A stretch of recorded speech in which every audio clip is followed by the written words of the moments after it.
With the baby boomers moving into retirement, Tim Fletcher believes this will have a huge impact on the property market. Tim, the baby boomers, they're heading into retirement. What's that going to mean for the real estate market? I think it's going to have a profound effect on the market, because when you look at the baby boomers, there were 4 million of them, and I'm one of them, Yep. born between 1946 and 1961. Now, when you look back at that time, they had a fairly significant impact on the market because they bought their first home, they were first home buyers then they went into the big properties. Now the wheels turned, and it's not far off about 50% of the marketplace being these baby boomers. You can see the impact that'll have on future housing. All right, so the baby boomers, they're going to head sea change, tree change, both? Where are they going to go? I think they're going to do a bit of all of this. Some will stay in the area that they have lived in. Downsize in the area because they don't want to get away from the candlestick maker and the butcher and all the other people, and their family are often nearby to look after them.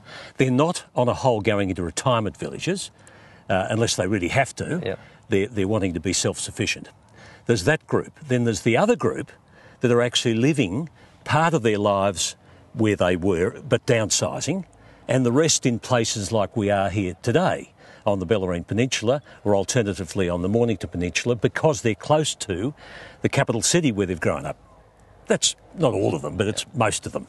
Now, the ball game's changed, hasn't it? Because in the old days, you'd downsize, sell a big house, buy a small house, live off the money you've got left over. That's not always the case now?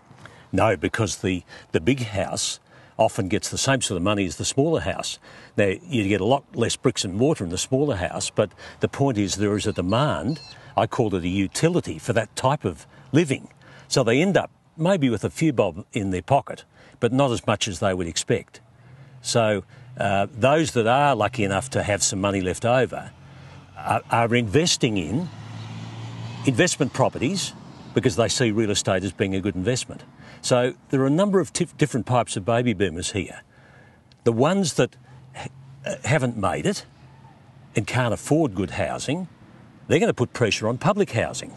And the ones that are sea changing and tree changing, are they going to force the market up?